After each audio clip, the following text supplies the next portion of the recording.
When it comes to sharing my love of music and K-pop with the podcast listening community, I knew that Anchor was the place for me. I've been with them for several years and several shows at this point. Anchor is the easiest way to make a podcast. It's free.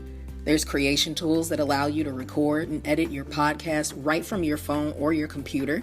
And with Anchor, you're one step closer to distributing your podcasts, so it can be heard on Spotify, Apple Podcasts, and many more. Also, you can make money from your podcast with no minimum listenership.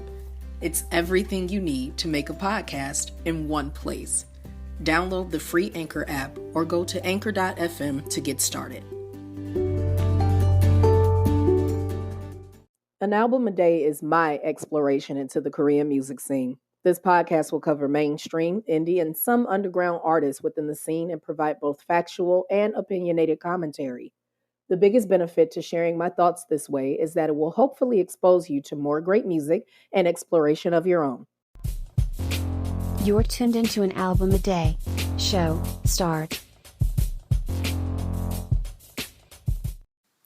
I am so grateful, so very, very grateful that we made it to this album.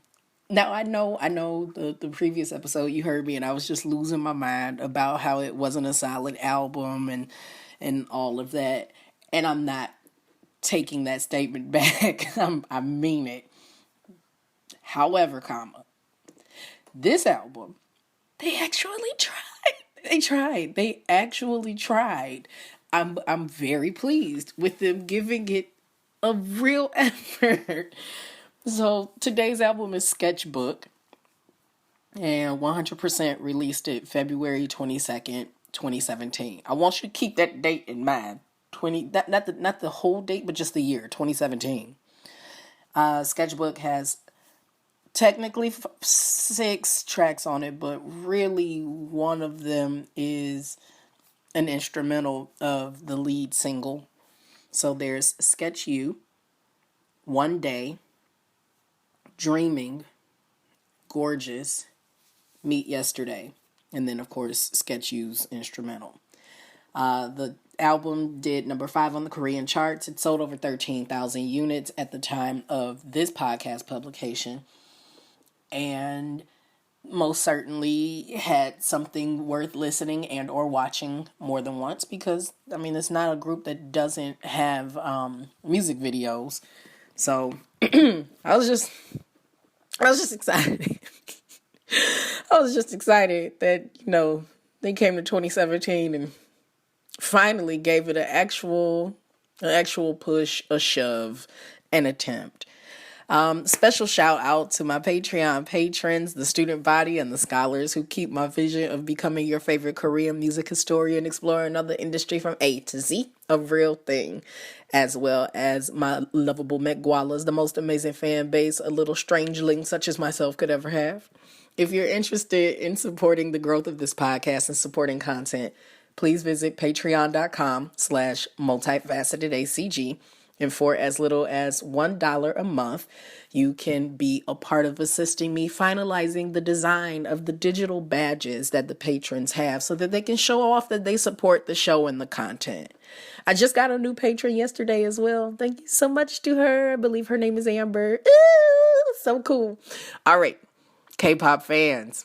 On a scale of 1 to 5, with 5 being essential listening and 1 not worth mentioning, the A3Day rating for Sketchbook is a 4. I wish I had a clapping sound effect, so I'm going to just have to...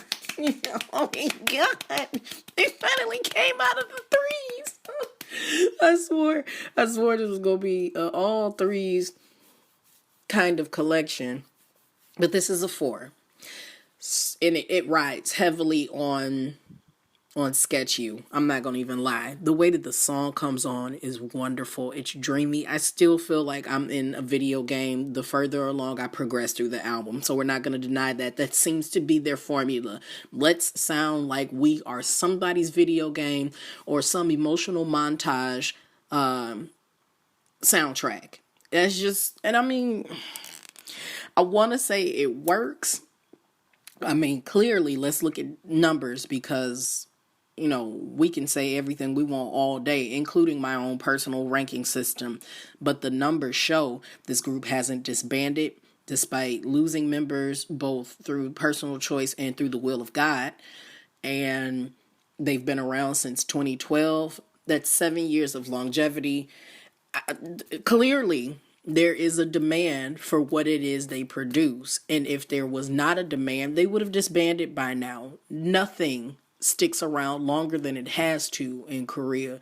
Hell, if you got a favorite food restaurant and you go to it 3 times, I can promise you by that 4th, whatever street it used to be on, they might get sick of it and move. I'm speaking from personal experience. Just listen to me. Okay. So if it wasn't doing, if 100% was not doing what top media needs it to do, whatever that may be, they wouldn't be around this long. So the numbers substantiate that they've got something that's working for them. Me, being the type of person who likes a lot of musicality, I like a lot of just diverse sounds, production elements, and everything. It doesn't win for me in that regard. But again, we've said this in previous episodes, and I will say it until I am blue in the face. My ranking system and my personal preference does not take away from the fact that you have to be as discerning as possible when you rank something. And we've already gone through how many? We went through We 100%, Real 100%, 100% V, which was technically a single. So like, that was a 4, but that was a single. So I don't really feel like it was sufficient to count that. Bang the Bush, that name, Time Leap. And now we're here. We've made it through 5 projects, even though technically I've listened to far more than that because I kept getting fooled about these singles. We talked about this. This is actually an EP that I would recommend to someone who's just getting into all of their collective discography, because if I start them further back, they might be sorely disappointed. Honest to goodness. Sketchbook doesn't have any massive vocal arrangements still.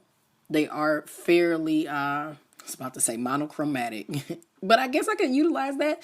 It's monochromatic in its sound. Like, you don't have somebody doing illustrious runs. I'm convinced by this point that somebody can't. You got some amazing falsetto moments and things of that sort within Sketch You. It is a good song. It's a highlight on this album. And this is the first time where I feel like they started an album with the energy and the pizzazz that a group at this point, 5 years in, should have. I was about to start whining. Nope, we're gonna hold on to that. We're gonna keep it. We're not gonna give that to you all today. I do sorta kinda like Gorgeous. It's the 4th track on the song. It's how do you I'm trying to find the words. I keep leaning into saying everything sounds like a video game, but this one sounds like it'd be a part of like a jazzercise dance aerobics class, and you just, come on everyone, you can do it, just move to the beat. Like, it's perfect for that. Like, they're very their production, and I can't find who was responsible for these sounds, but their production is very very controlled. Super duper controlled. And then another thing that was of interest to me that I wanted to share with you all, I was trying to find whatever I could, because I didn't want the episodes to just be a drop in the frying pan and we get on with our lives. But they basically started their touring life, like concerts and tours. They started that in Japan. So I'm really, there's a, it's electronic music. It's anthemic, but if you're a person who listens to a lot of J-pop, this is the sound that these men have been delivering on since day one. That's not to say that there's not a lot of variety in how the pop scene is in Japan and whatnot. You will, the further along you progress in it, hear some amazing things, and there's awesome vocals. I lean more towards J-rock than I do pop, but these gentlemen, their entire group sounds as if it was catered, it was cultivated to cater to the appeal of that audience. They did concerts in Fukuoka, Tokyo, Osaka, Nagoya, and they also went to Taipei at one point in time in Taiwan.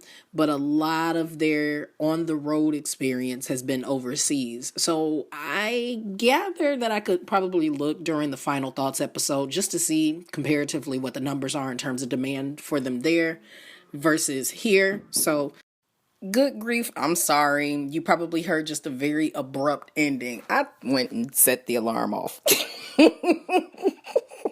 Completely lost my train of thought after that because I'm sitting here like, you dodo bird. But nonetheless, I certainly think that it's imperative to share with you all the number comparisons between their presence in Korea versus their presence in Japan. And especially now when it's a time that the two countries are having a lot of tension between each other. I don't know if this puts a dent in their professional progress or not, but I want to look into that. So I apologize for that abrupt ending that just occurred out of nowhere. I'm so sorry, but I was moving around and went and jacked some stuff up. So we will come back to this group in the next episode. We have just 2 more albums to look at. And then we've, of course, got our final thoughts, which I'm wondering if I'm gonna put together with another one or not. I'm not certain, but we've got time. I'll catch you in the next episode. Bye, y'all.